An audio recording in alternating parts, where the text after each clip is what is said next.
welcome in or welcome back. I have started a new craft and figured I would turn on the camera, share it with you guys.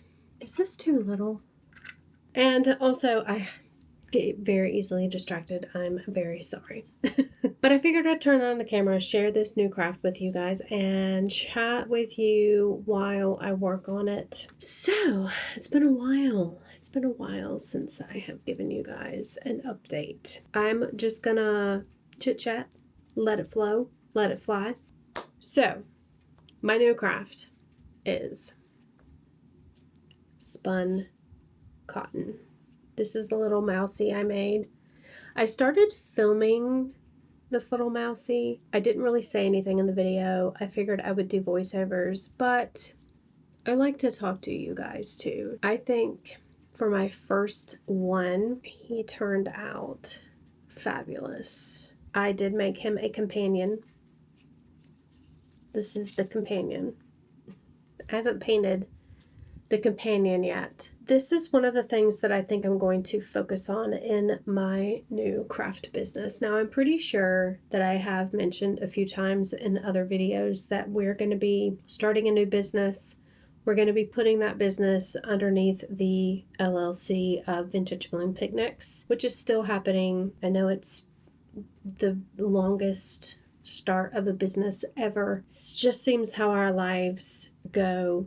But that is still happening. But in addition to offering luxury picnics to customers that want to have a memorable celebration for whatever it is they're celebrating, I am also going to be crafting. Now, I don't know how that is going to be executed. I am still in the learning stages. I think I'm probably just going to do a few things, pop them up on Facebook to just kind of get them out there. I'll ask my friends to share to kind of get it out there, because from all the research that I've been doing, and correct me in the comments if I'm wrong, because I would really love some direction if you have the advice to give. From what I understand, you cannot have a Facebook page that has a shop attached to it. And what I mean by that is if you see a picture that you like and you click on that picture, it takes you directly from a link to a page that will allow you to purchase said craft that you liked. Same thing with Instagram. If you have an Instagram shop page, you have to have a business license and a valid website, which I don't have either yet. I'm going to focus on a few different things. These are going to be one of them. I'm probably going to do some wreaths. I am going to be making fairy trees on a smaller scale from the one that I did for the bookshelf, because I just think that that turned out epically, and it is something that I would purchase for myself. And I think that little fairy trees would be something that somebody would want for a bookshelf of their own, or just, anything magical that you want to make mystical, magical. You could use them as a jewelry tree. You could use them for all different types of things. So I think that I'm going to make those as well. Now, with all that being said, I wanted an ongoing theme for my crafts. I didn't want to just make a bunch of jarbled, jingled up mess and say, here, buy this. I wanted all of my crafts to center around a theme. And the theme that I have always been called to, pulled toward, pushed toward, whatever you want to call it, however you want to say it, is the whole mystical, magical realm and everything that it involves. Witches, wizards, fairies, gnomes, just all of those things. And I think that a lot of things can be made into a mystical, magical thing. I did also do a video, and you're going to see it. I'm just going to do voiceovers because I just made the whole craft from beginning to end and just kind of filmed myself doing it. This little snowman. Now, I think that this can be mystical, magical as well. I don't know. I think his hat is kind of very unique. It's not like a traditional hat that you would see on a snowman. He looks kind of regal and magical to me. So this is what I'm embarking on. This is what I'm doing. For these little mice, you could, I have so many plans and ideas in my head. I will share them with you as time goes along, but I'm not going to spout out all my ideas because I do think that some things should be held close to the heart sometimes. But I do have a name for the business. I also designed a logo for the business, and I will share all that with you when I am ready as well because it's still not 100% ready. But these little mice, I mean, you could dream up so many different stories for them. And let me pan down, show you what I made for them. I have a cauldron. Now it's not done. It's just the beginning stages of it. Spun cotton crafts go back to the 19th century. They started in Germany. They started basically as Christmas ornaments made out of cotton. You make a cornstarch mixture, which I have here. You can also mix PVA glue or school glue together with water, but this works much better because your hands don't get sticky and the cotton does not stick to your fingers with this.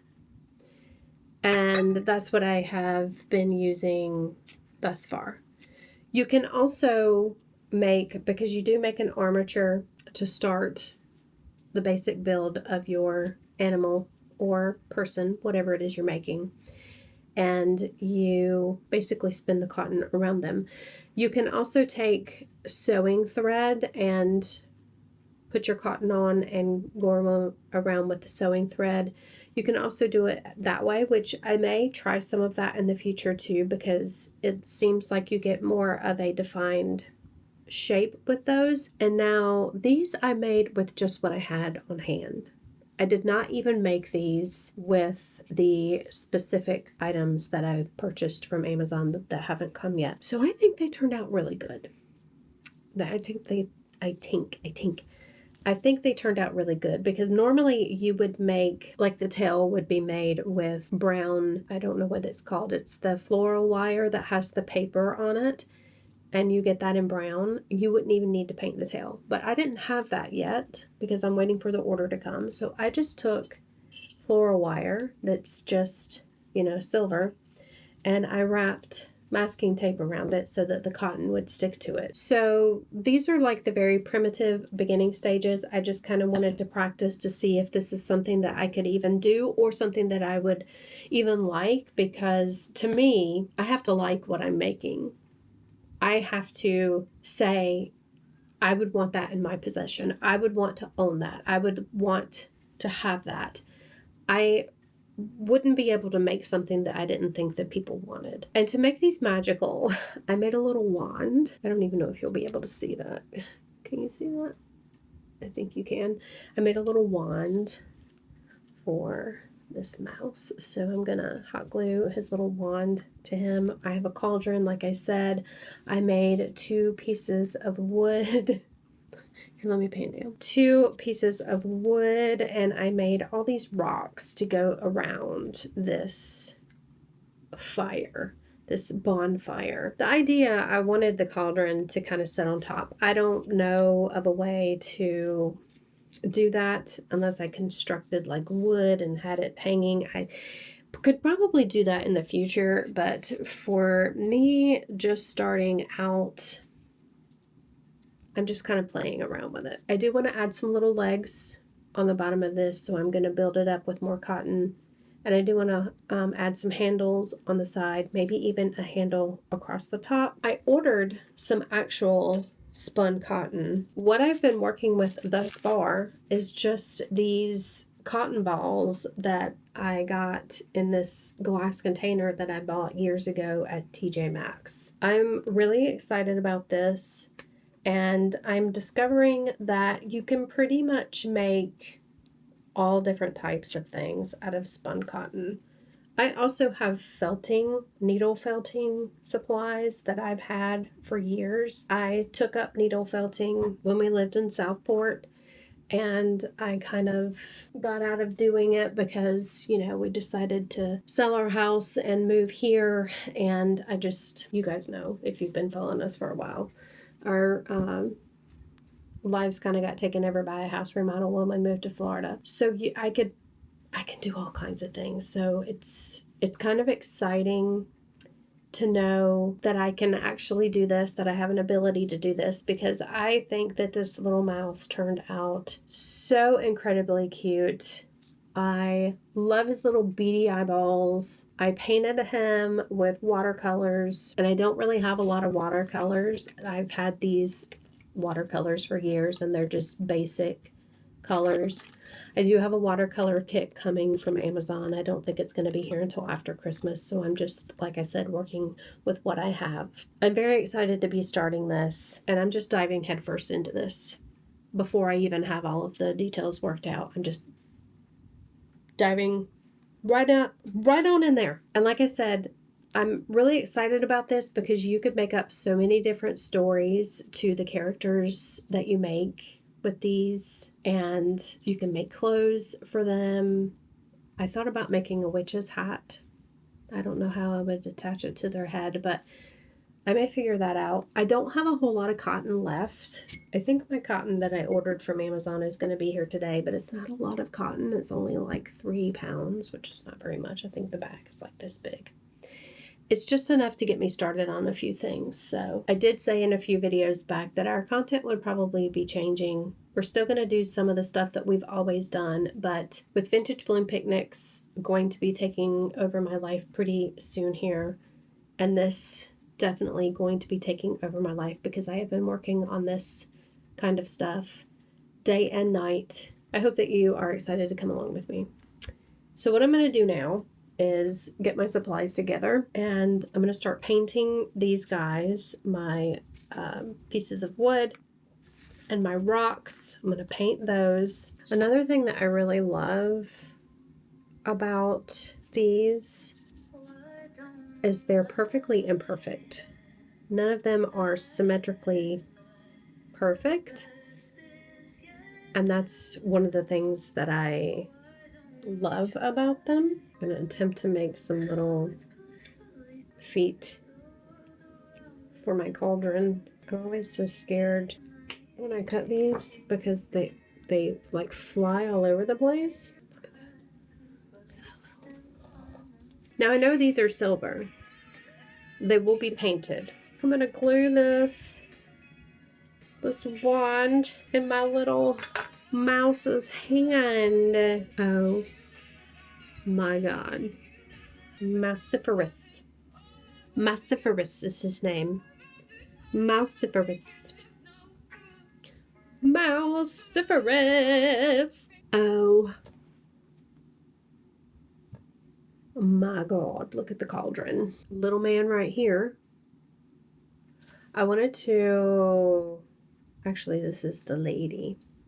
You know what else I need to do? I need to paint the whiskers and stuff on this one. So I'm going to do that. Wait, I'm not going to do that yet. I'm going to... This is the chaos of crafting with Tiffany. I'm going to wait to paint these when I paint this one, because I'm going to paint the face on this one and the little dots for the whiskers. Siri, turn the music back on, please. Turn the music back on, please. I don't even know why I bothered talking to her.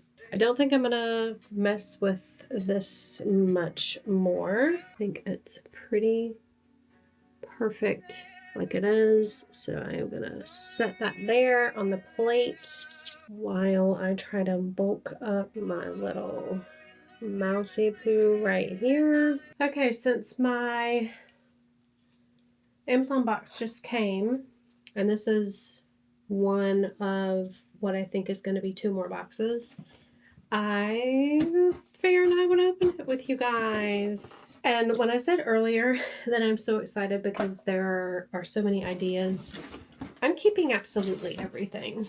I wrapped some Christmas presents and mailed them out for the grandkids yesterday. I kept my scrap wrapping paper because in doing these little animals. You could make all different types of farm animals and give them all different types of stories. And you could use things like your leftover cardboard boxes, your leftover paper for paper mache to make dollhouse furniture for your little animals. I mean, the ideas are endless. Okay, I got my spray glue, spray adhesive.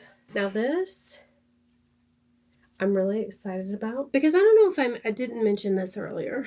Another reason that I am really going to hone in on these is because they are vintage. To make them look even more vintage, you can antique them with coffee and also vintage mica flakes. I also mentioned that you can also make these by sculpting your armature, putting some cotton batting around your armature or cotton roving, which, like I said, I didn't order very much to begin with because I wanted to make sure that I was capable of doing this. You can take sewing thread, which is what I got this for, to wrap your, what am I even saying? To wrap around your cotton.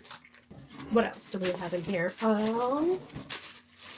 This is what I was saying earlier about the fabric wrapped floral wire. I don't know if you can even see that. Can you even see